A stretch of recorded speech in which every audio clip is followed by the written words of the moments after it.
À 32 ans, Géraldine va être maman, un âge tout à fait normal pour elle. Ça fait quand même une dizaine d'années que je suis en couple. J'avais envie de prendre le temps de construire aussi avec mon mari. Donc le temps qu'on se marie, il y avait ça aussi. Mais c'est vrai que j'ai beaucoup voyagé. J'ai pris du temps pour trouver ma voie, faire mes études, un master.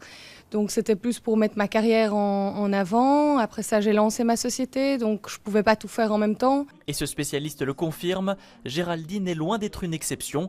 Il y a à peine 10 ans, l'âge moyen des femmes qui accouchaient de leur premier enfant était en dessous des 29 ans. Actuellement, il est de 31 ans et demi, un phénomène surtout observé à Bruxelles.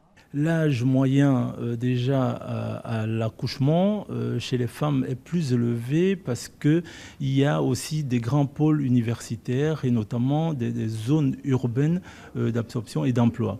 Donc plus les femmes ont fait des études longues, plus tard elles vont donner naissance à leur enfant. Les femmes âgées de 30 à 35 ans qui accouchent représentent même une femme sur 5 en Belgique. On apprend également que le taux de natalité des femmes belges est de 1,8%, un chiffre qui baisse au fil des années. Le renouvellement de la population nécessite qu'on ait à peu près 2,1 enfants par couple. Et le chiffre de 1,8 montre qu'on ne pourra pas arriver à renouveler la population. Et on sait très bien qu'avec le vieillissement, la population qui émet l'effort, donc en âge de travailler, pourra être moindre que la population qu'il faudra porter ou supporter dans les années à venir. La pyramide des âges pourrait donc à terme s'inverser.